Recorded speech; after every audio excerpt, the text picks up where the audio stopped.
Wow! It's 2 minutes to late night!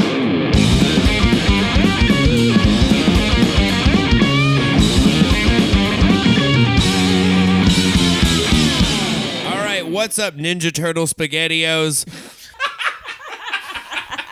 I don't know why that killed. Welcome to Pod Minutes to Cast Night, the 2 Minutes to Late Night podcast. It's kind of like the show, but no, it isn't. I'm Jordan Olds, and I'm wearing 2 different socks. Ooh. I'm Lucy Steiner. I used to be a movie theater, but now I'm a bowling alley. We came here to have fun. I'm Jeremy Hammond, and today I'm dressed like Magnum P.I. You look like a young Steven Spielberg today. What was his first movie? I don't remember the name of it. Don't Truck. put my mic in my mouth. Trucks was the movie. Truck one. Pixar's Trucks. Hello, I'm East Coast hater-weight heavyweight champion, Katie Rose Leon. Hey, I'm the Samantha of the group, Drew Kaufman. Word on the street is I fuck. Only twice. All right, well, before we get into the album of the day, we're going to follow up with Lucy, who listened to some classic Van Halen, some David Lee Roth Van Halen. I did, yes. Van Halen title album. Yeah. Some tracks off the Van Halen title album. And I wish I had a more like outsidery, contrary view on it, but it was just really good. Hell yeah. That's right, it is, Jeremy. It was just like pure fun. Yeah, it's it's fun. fun. Yeah. Yeah. And it's like, it's like I'm naive about this genre of music, but it's like I'm not dumb. Like I know, good. That's just good shit. Running Hell with the yeah. Devil is just good shit. And and I see now some of the anger that came from Van Halen. She's getting it. Yeah. Yeah, no, it's fun. It's just like, it is 100% dad rock, but the guitar just sounds like it's played by a spider. Like, it sounds like that's the only way those sounds could happen. Yeah. And then David Lee Roth is just like a white Sammy Davis Jr., and I'm for it. Yeah. I like it. I have a Van Halen update. Yeah. Several people sent me Van Halen to listen to on Twitter. Oh, boy. Still don't like Van Halen. What did they send you? I don't know. I can't name And any of it here's the offhand. thing. It's the gateway to Van Halen is just the first album, and then you got to find your way through the woods. Because otherwise you could get lost. To be fair, Jeremy is like the most completionist weirdo I know, so I know he definitely tried to listen to Van Halen. Yeah, I gave it the old college try. Unfortunately, it was the Hunter College try. Oh, Go Hawks. That's when you complete 3 years and then don't show up. I think that's just probably just what it is. You tried. There's just, I think the key things to a Jeremy Hammond enjoyable album is that like someone's got to be either really angry or someone has to suck at their instrument. Like someone in the band has to not be very good and for you to find it charming. And everyone in Van Halen is very good at what they're doing and no one's mad. Well, I am going to have some very unsurprising opinions about today's album. Oh boy. Well, to move it away from my least favorite person, Jeremy, Lucy, what was your favorite song on Van Halen 1? My favorite song, and I realized now that I had heard this song before, that Jamie's Crying. Hell yeah. Hell yeah. That's the good answer. It's That's the right it's answer. Great. The guitar sounds like it's crying when it's like, wah, wah. It's great. Jeremy, you love crying. What's wrong with you? Yeah. I do love when somebody makes a guitar sound like it's doing an emotion. Like That's him. In that, you remember that American Hi-Fi song, Flavor Fuck of the Week? off. Get American the fuck out of here. Hi-Fi. You brought that into this house? Yes, I'm Into- talking. I This love house- Flavor of the Week. I'm talking about American Hi-Fi. We're talking about it. No taboos on the 2 Minutes to podcast. That was a punk band that looked like they weren't in a punk band. It's very upsetting. It was a punk band that looked like they got lost in a Hollister. 100%. Anyways, the point is the guitar in that song sounds like it's whining. Even when David Lee Roth moved on from Van Halen, I think that's his shtick, is making the guitar like sound like it's communicating with him. Like, Yeah. have you heard Yankee Rose, where Steve Vai and the guitar and David Lee Roth are talking? It just like the guitar's like wop wop, and he's like, what? Well, why don't we drive over there and take a look? Like Lassie, and Yeah. if his owner was coked up out of his mind. Yeah, it is. What's that amazing. guitar? Who's in the well? Are we More talking coke? about Steve Vai now? Steve Vai was the guitar player for David Lee Roth. David Lee Roth, who is just like a successful Pat Boone somehow, just has. Like David Lee Roth has had every good guitarist. John Five played guitar for him. It's nuts. His resume of just good musicians is out the door, and he is only good at karate. It's amazing. I want to just throw one thing out. This would be the last thing that we're going to say about Van Halen. If you go to David Lee Roth's website, it's my just God. a video of him dancing in his living room in Japan. Go to it. You're going to have a great time. I guarantee it. That kind of rules. If you don't have a good time, I'll Venmo you $2. That Yeah. kind of rules. I don't like Steve Vai just as a human being. Yeah, well, I'm not talking about Steve. I'm No, just that's saying a the different- I'm talking talking guitar. about Steve Vai. Have you ever seen that video of him playing the double neck guitar? We have all seen it, Jeremy. Yeah. That part where he like bends a note and he like brings his leg up ever so slowly as though he is jizzing. Ah, yes. Now for my favorite section of the podcast, Ain't Talking About Vi. All right, I don't know how to yell with Jared. I have no defense of like Steve Vai. Like Steve Vai looks like a Final Fantasy character whose elemental power is flower decals. You know But what? he's really good at guitar. What are you gonna do? Why are you mad? He's in the Ralph Macchio movie playing the devil and trying to pretend to play guitar badly, and he can't do it. Guys, we're not here to talk about Steve Vai, though. No. We are not. We are here to talk about an album. Let's say it together. Pantera's Metal Magic! Oh my God. Super. It's the kind of thing that your science teacher would say about studying rocks, studying the elements. Hey kids, you ready for some metal magic? Yeah. Now I'd like to bring in our guest lecturer for the day, an anthropomorphic cat with muscles. It Yeah, looks, that cover is an accurate front door for this album. I wonder if You they, know what you're walking into. I wonder if the character designer from Small Soldiers ripped that off. That cat does look like it's voiced by Tommy Lee Jones. Before we fully dive into this, was anybody here like a huge Pantera fan? Yeah. Drew. Look at me. I clearly used to burn action figures on my front lawn. I love Pantera. Pantera, it was always like a band that I would listen to with just like other people. I could listen to like the singles on my own sometimes, but like listening to Vulgar Display of Power, if you're not like, I don't know, a construction worker, is just like, it is the angriest shit I've ever heard. Even angrier than most like 90s hardcore. Like that is the angriest album ever. And so I just never really listened to it by myself. Yeah. I love it. I love Yeah, it. I love it so much. So fucking much. It is cool. It is 100% like that album is just like the apex of what like metal is supposed to sound like. And it's so fun. You know, the way that you talk about Van Halen is the way that I talk about Pantera. Right, because they're You know, angry. They're angry, but they're so much fun. Yeah. You know, they look Yeah. like they're punching somebody, but they're also smiling while they're doing it, you know? Yeah. Yeah. Like those songs, you can dance to Vulgar Display. I was also going to bring up that the songs are a lot like a Van Halen type thing on Vulgar Display of Power. Like the guitar is really bendy and it grooves a little bit. But I was like, yeah, it's angry, so I get why Jeremy likes it. Or he's talking about like really pissed off shit. He's not just like, I want to fuck a car. Whoa.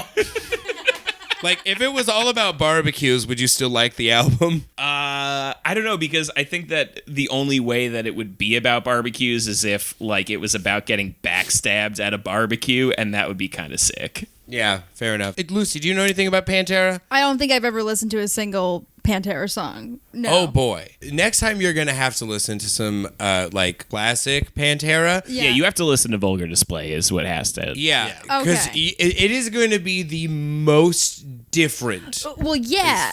from what you've heard on this. Like it is going to be drastic. Yeah, just from what you're talking about, is like it just seems like this is nothing like what you're describing. Yeah, not at all.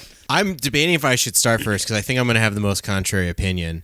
I love Pantera. I discovered Pantera like a month before Dimebag was murdered, and I remember just thinking this is the coolest guitar I've ever heard in my life. And I listened to all those albums. I listened to all their angry, I'll kick your ass music when I'm at the gym. I also like, I've said it a couple of times, I don't drink coffee, so I listen to like the angriest music in the morning to wake me up.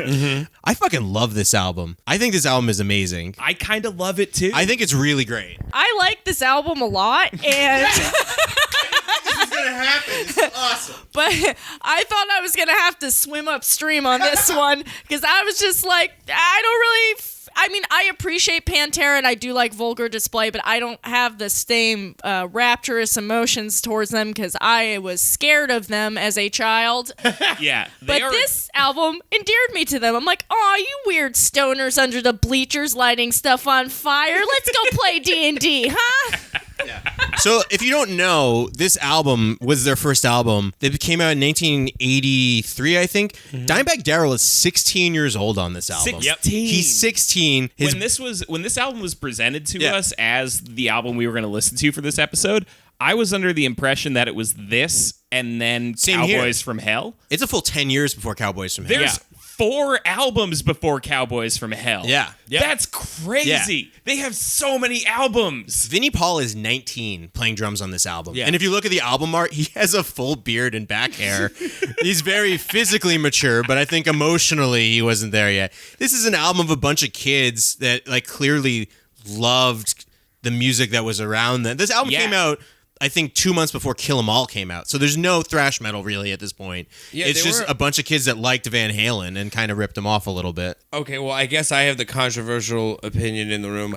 I don't like it. I don't think it's bad, but they suck. You know what I mean? Like, everyone on this album fucking sucks. Like, Dimebag compared to what Dimebag becomes, he fucking sucks. The drums are fine. The drums sound like the end of high school. I did these just to learn how to record and stuff. I did Misfits covers with pots and pans as drums, and they sound exactly like these drums. Yeah. You cannot hear the vocalist on the Terry is I think that's the most disappointing part of the album is it sounds like the worst Kiss I've ever heard, but also the singer isn't trying. The singer is just going like, every vocal is like, it sounds like when someone at karaoke, when like a scared kid who likes metal signs up to sing like Metallica, but it's just like, and then just like in the middle of it is like, I shouldn't have done this. I shouldn't be in public. Like you could just hear how embarrassed it is, but he's doing that for 45 minutes. I think the best way to consume this album, though, is to be like, oh, these 2 cute boys made a rock and roll album with their dad. Yes, that's what I was going to say. Is if you contextualize this album as a 16-year-old and 18-year-old, they're brothers, 2 of their buds, and then it's produced and recorded by their dad, you're like, this album rips. I disagree. It sucks. I don't care. I don't care that their dad did it. If you make an album in high school, it fucking sucks. I was trying to go into this album with that mindset of just like, they're kids, it's all the stuff. I just was listening to it. I was like, I don't fucking care. It sucks. I think like the biggest, like, because I'm definitely on your side on this. Like I sucks. really didn't like this Who album. would have saw this coming? I think the biggest crime that it committed in my mind is that it was just boring. Like it was just so boring. It was just kind of one note the whole way through. Yeah, it's and 1983. It's definitely boring. Yeah. It's boring. It sounds like you said it sounds like the worst Kiss. It sounds like Kiss B-sides. The whole album is just like a collection of Kiss B-sides and rarities. It sounds like exactly what it is. It sounds like some kids liked Kiss. They weren't a band for very long, and then they just did it. Because there's a reason this album you can't find in public. Yeah. This album was also frustrating to just listen to this album because it's on YouTube. I have my phone in my pocket and I'm constantly worried it's gonna pause. It did pause and I had to go back and find where I left off. Okay, wait, did your version of it have, what song is it? The last song on the album. Where it's just like, Rock Out. Did your version of it have Rock Out 3 times? yes.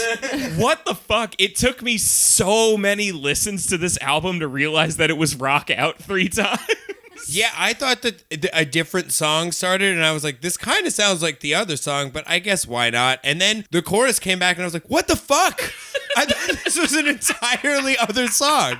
I will say, like, yeah, I'm not saying this is like the best album or whatever, but I think I also come from a place where I have a higher tolerance from it, because I come from, like, I am born into a family line of butt rockers. Fair enough. Like, my whole family comes from either trashy Long Island or trashy Connecticut. Like, they were bore of muscle cars. My uncle's a literal hair metal drummer. Like, I think... Yeah. Like, I crawled out from the 7-Eleven parking lot with a pack of Newports. And Here's the thing. Me too. I have a Cinderella vinyl for some reason in here. I love hair metal. I have such an affection for it. When you're a guitar player, you just like to listen to people shred, and you're just trying to follow that line to find the guitarist. And this is just like, I don't know, it's boring. But I guess also with me, I don't like Kill Them All. I don't like Kill Them All by Metallica. I don't like it either. I love Metallica. I don't like Kill Them All. I don't Kill Them All.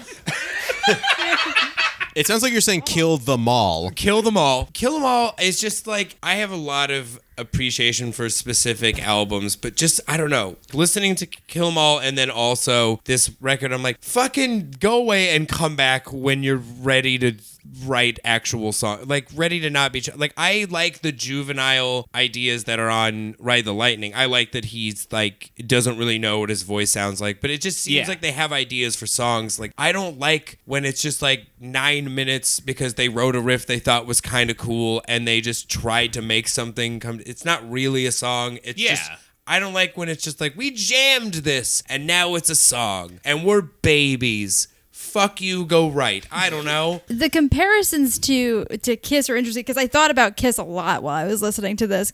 And part of it was that, like, Kiss, I have this weird relationship to Kiss where whenever I hear one of their songs, I always feel like I should like it. Like, it's something that, like, I would totally like on paper, but there's something that happens, like, and it's like I'm totally, and in this way, I'm a little shallow about songs too, that I'm like always able to like rock out to their choruses, but their verses just somehow, it's like they all just disappear and blend together. Oh, totally. And Kiss doesn't have verses. Yeah, you were born after the moon. We landed on the moon. Like, it's not interesting to you anymore. Kiss is old, and I don't care about Kiss. I've never cared about Kiss. I love Kiss.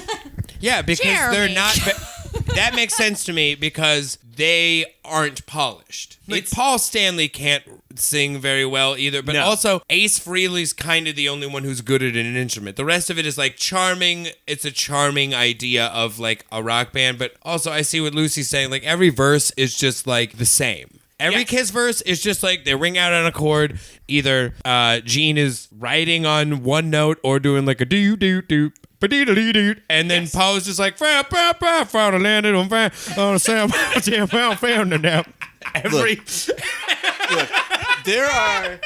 To take it away from Kiss, there are two ways to look at this album. The first way is that you can look at it from the perspective of, I'm going to put myself in the shoes of a bunch of 16-year-olds, and this was 30 years ago. They never knew they were going to be Pantera, and, I'm going to pretend that these albums that I liked in the late 80s and 90s that influenced me and my viewpoint didn't exist, and that's how I'm going to look at it. It's kind of like watching Dr. Strangelove now. Like, it doesn't make a lot of sense because we're 60 years removed. Mm-hmm. The other way to look at it, and the way that I look at it, is that, to me, this album is skimming through classic rock radio. And this album is equivalent to me of all of those musicians that never had an album, but they had singles. Like, to me, I hear so much Eddie Money and Outfield and all these bands that I grew up listening to on classic rock that I really love. There's one of the songs, it's clearly a ripoff of the triplet in Over the Mountain by Ozzy Osbourne. There's a part of it that is a straight note-for-note ripoff of The Rover by Led Zeppelin. Didn't write that song yet, though. What? Over the Mountain is 81. I thought Bark of the Moon was... It's not on Bark of the Moon. It's the previous album. It's Diary of a Madman. I'm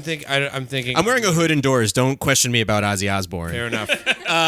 But that, to me, that's what I really like about this album. It's like a bunch of kids listening to shit on the radio, and they're like, I'm going to make music like that. And I think they really succeed, and it all sounds like stuff that I like, and maybe the whole album isn't great, but there are some few songs in there that I really, really enjoyed. Yeah. And I like it from that perspective. Like, if you played that on the radio and told me it was Pantera, I would wouldn't believe you because there's a preconceived notion of what Pantera is to me. But to me, it sounds like good radio music. It's a reasonable preconceived notion. This doesn't sound like Pantera. There's nothing about this that sounds even a little bit like Pantera. There's maybe bendy notes, I don't know, and the dives. But like this is fun and it's good and I enjoyed it. I think you can enjoy it, but it isn't good. It is charming. I totally get that it is charming. I have drowned myself in hair metal for some reason over the years. I don't know why. I don't know why that happened. I don't listen to it enough. It's probably because you're losing your hair. You want one last like little drop. Yeah, that's exactly what's going on. I can't have that hair anymore, so yeah. Here's something. Okay. I had a conversation with Micah Brucey. He played Medium Jake in Poser Cops. Yeah. I was having a conversation with Micah Brucey at a show the other day about this tendency among punk and hardcore fans to like an album in big air quotes, but like actually you don't like the album. Yes. But you appreciate how influential and important it was to something else. Right? And so you listen to some dumb old hardcore record because you're like, I like the band that was influenced by the band that this influenced, and so I have to like this record. Yes, you know, I agree and with this trajectory. The thing that I like about Metal Magic is that it contextualizes Cowboys from Hell so much, because there's so much on Cowboys from Hell that, like, when I thought, like, oh, Cowboys from Hell is obviously their first record, it's the only one they present. Yeah. And there was so much on that album that you listen to and you're like, why are they singing? You know, why are there melodies on this? And this makes so much fucking sense. No, but Phil isn't the singer in this band. Oh, no, I know. But those influences were still rattling around in there. Like, it's clear that it all came from that same pool. But I agree with what you and Mike are saying about music. I don't really do that, though. I don't do that either. Like, if something sounds like, here's the thing. I don't listen to Minor Threat because I don't think it sounds very good. That's insane. That is me. I don't like a bass that sounds like a metal rubber band for some reason. I don't like the way it sounds.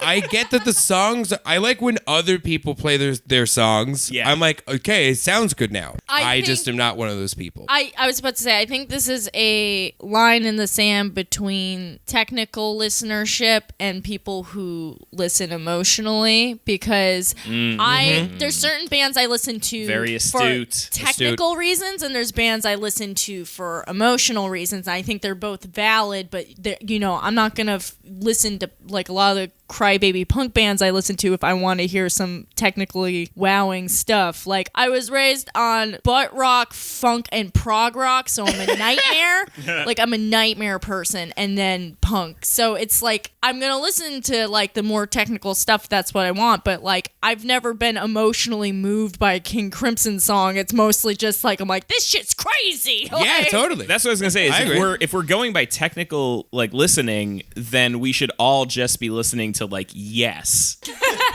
No, that's Pinnacle not- of music, yes. It seems like we're talking Fiona Apple's Title Yes. Yes. versus Fiona Apple's The Idler Wheel is wiser than the driver of the screw.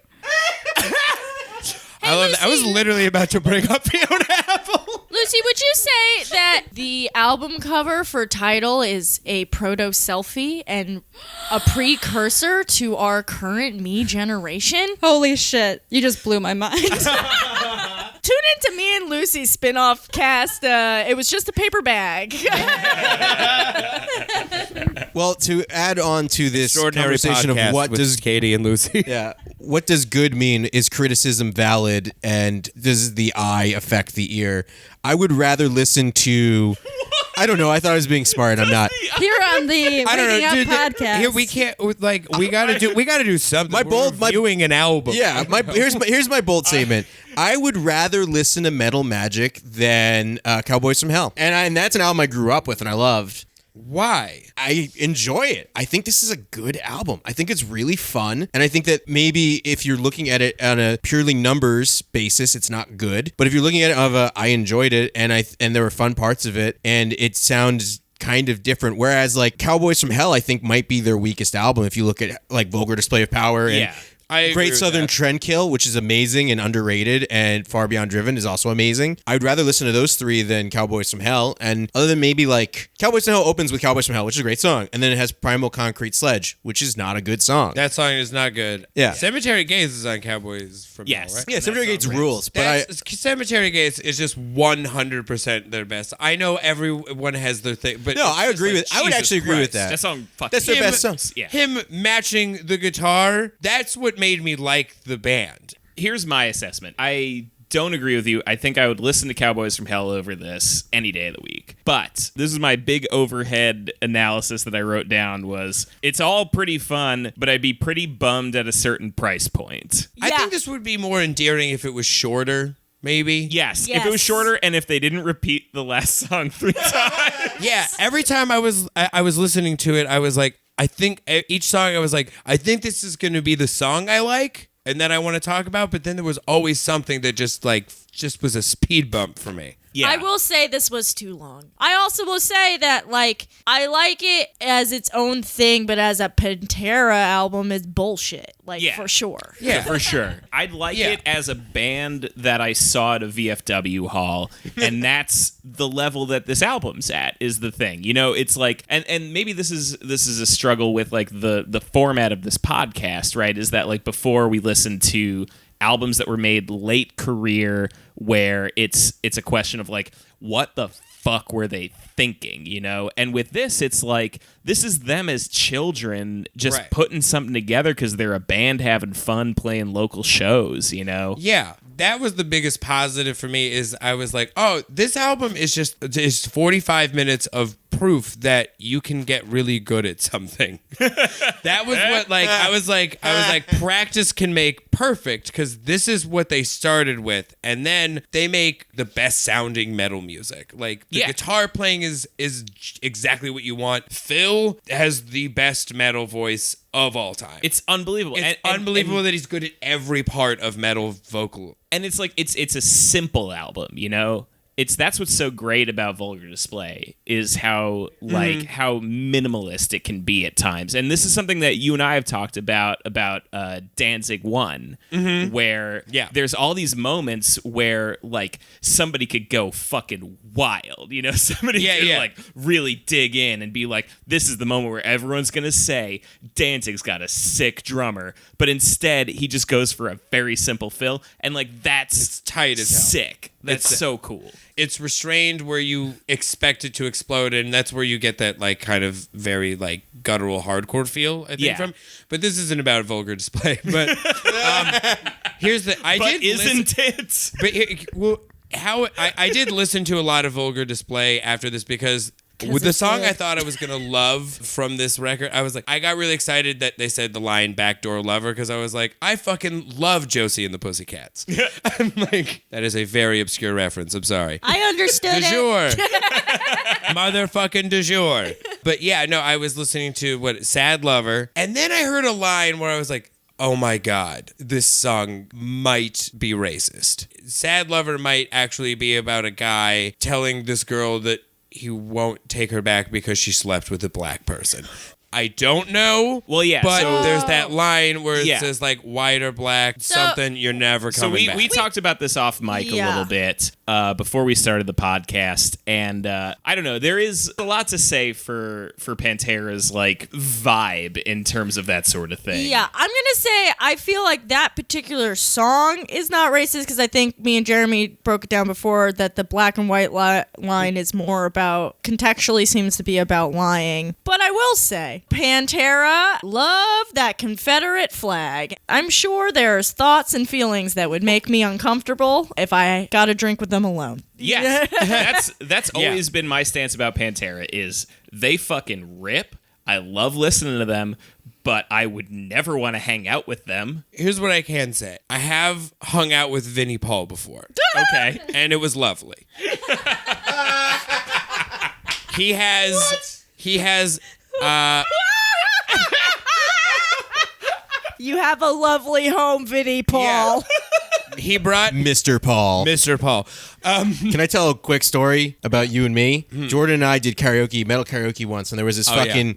And we were at St. Vitus, and there was this dude that was like screaming at people who were not singing metal songs. He was doing like Testament and some bullshit. And so we wanted to piss him off. So we got up and we did Walk by Pantera, and we sung it like little babies, little tiny babies. We were covering our eyes because we knew all the words because Pantera is our favorite band. And he was so mad until he realized that we loved Pantera, and he turned on us and was just like, all right, you guys are okay in my book. I like these little mice that know all the words. Yeah. No, wait. Did you mention that somebody in this band was murdered or some? Let's save that. We can lead into that because I want to say something important because about hanging out with Pantera. You said hanging out. Pantera, Dimebag Darrell specifically, changed the way that bands interacted with each other backstage. Like he changed. It was an open door policy. He's almost single-handedly just like sort of broke down the wall of like I guess like the idea of like the separation of bands and also groupies and stuff. Like he's famous for being like a very generous, like nice to literally every single band and person guy. So it's I think like just for the hanging out piece of it, I'm like, he's probably great to hang out with. Yeah, no, you're probably right. I'd probably have a great time. Okay, so let's get into the Dimebag story real quick because we're already over time. So Pantera breaks up in the late 90s, early 2000s, partially because of Phil Anselmo, their new lead singer after this, like 3 albums ahead of this. The Pantera that everybody knows and loves is Phil's the singer, and he has a bad drug problem. And so they break up, and Vinnie Paul and his brother, Dimebag Darrell, they start a band called Damage Plan. They're playing a show. I think it's in Texas. This is like 2004. Guy shows up with a gun and just starts blowing people away. In Texas? Yeah.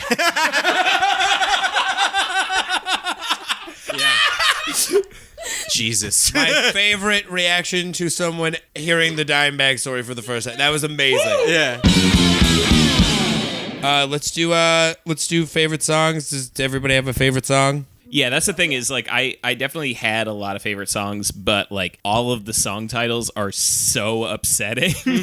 What, you don't like Ride My Rocket? Yeah, right.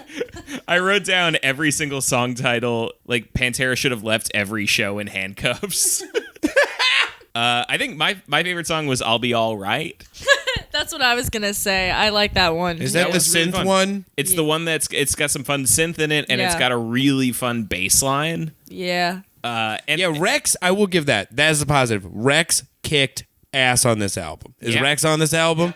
Yeah, okay.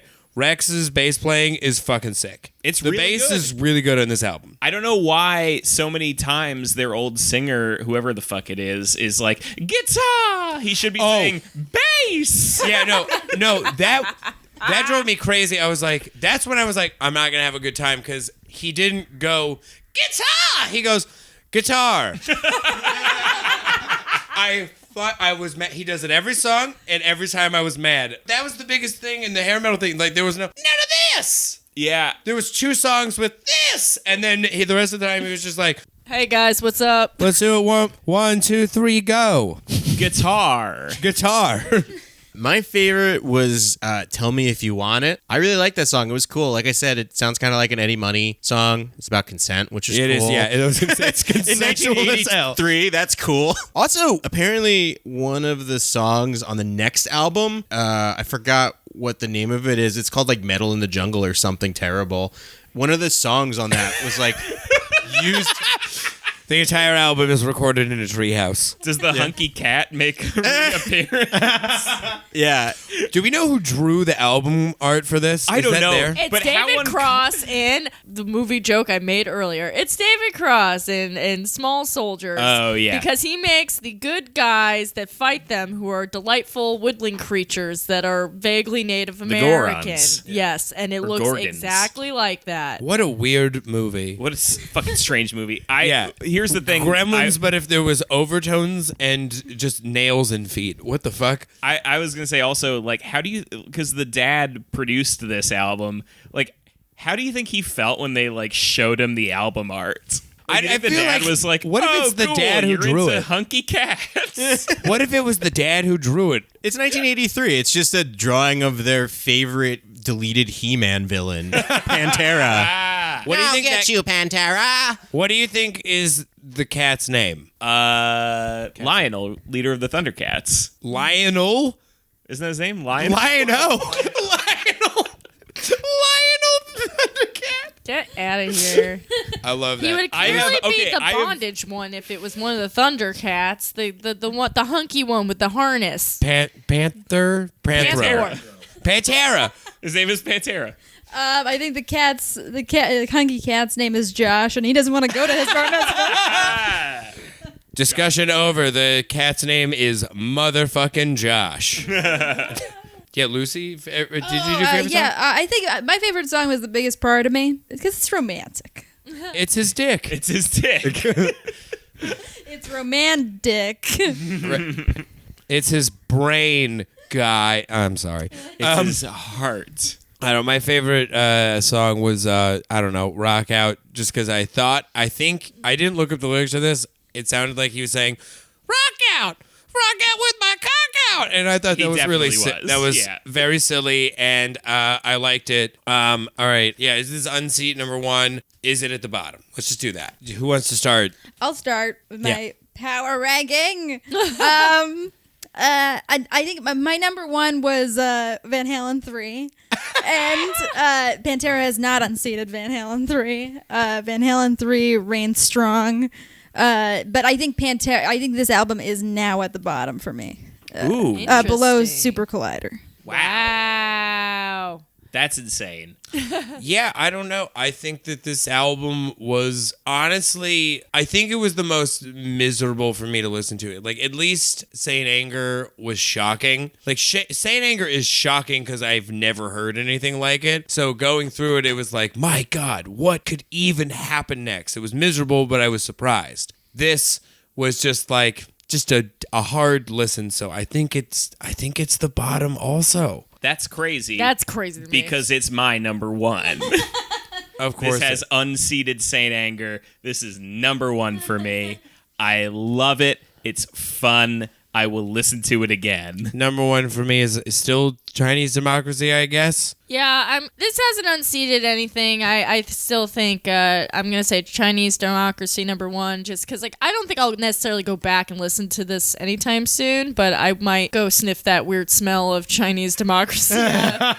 Morbid curiosity, but Smell that weird bicycle on the cover. goddamn, Van Halen 3 was like the worst thing I've ever listened to. Like I was mad at you guys a little bit after that for a couple days. Yeah, you know what? That's actually pretty. Yeah, it's neck and neck between these two. Okay, Pantera's Metal Magic, number one. Number two, Chinese Democracy. just do Number you three, do top and Revenge of bottom. the Sith. Number four, Attack of the Clones. Number one, Okay. Okay, so before we wrap up, we did get we got some listener mail from user at Sandy2Boring on Twitter. Question: something for your thoughts. It's the early 2000s. Metallica is about to go into the studio to write and record Saint Anger, a record which was basically Metallica's version of all of the shitty rock and nu metal that happened in the 90s. But what would have happened if Metallica didn't hear all those bands and discovered some shit like Blink-182 and Newfound Glory instead? Well, what I would say is I'd probably listen to it more. Yeah. Real talk, I Ditto. love that. That sounds so up my alley. it sounds like they'd just be inventing Lagwagon again. I was going to say that, what is it, the third or fourth Sum 41 album where they're like, we listen to metal. What's punk with riffs? Saves the Day. Saves Yeah. the Day's got riffs. Yeah. And I say just go. Please, Dave, just drive. yeah. Have you ever listened to Bigwig? That's what it would sound like, I think. It would sound like Bigwig. You know, Valiant Thor would probably be. I don't know them. They're awesome, but I don't They're hear the fucking punk awesome. in that. I just hear fucking thrash metal. Am I the Yeah. only person, though, that thought when he was saying it's the early 2000s and Metallica is about to record an album that this was going to be like a weird fan fiction where Metallica stops 9/11? Was I the only person that thought that's where this was going? Yes. I'll tell you what, if I was on that plane... You flush it out. You sat her down. Oh my god. All right. Plugs. All right, Lucy, you want to start them plugs? You can follow me on Twitter at thesteinbag.com. You can find me on Twitter at Jeremy Thunder, and you can check out my other podcast, Ballin' Out Super, and we just started a Patreon for it. Oh, Go to boy. patreon.com/BOSpod. Check it out. We're doing a side series. It's going to be real fun. Hi, you can find me on Twitter at Katie Rose or on Instagram. Oh, hello, Katie Rose. You can give money to this show or my other show or to me directly at my Venmo at Team KRL. It's really my Venmo. You can really send me money. This is Drew. You can find me on all social media at diet_Hellboy. I just put out a dumb, short little film with Lacey, who plays Cannibal Corey. You should watch that. It's called an incredible short that has won many awards, and you'll probably have an okay time. Yeah, you can find me at Mr. Jordan Olds on Twitter, at Dr. Mayer on the Instagram. Please donate to the 2 Minutes Late Night Patreon. Please be on the lookout for the brand new episode of 2 Minutes Late Night with our special guests Gina Gleason and Of Mice and Men. That's coming out on June 11th. It is the most elaborate episode we've ever done. My God. So I hope you like it. If you don't, I'm sure we'll hear about it. All right, eat a bag of toenails. Goodbye, everybody.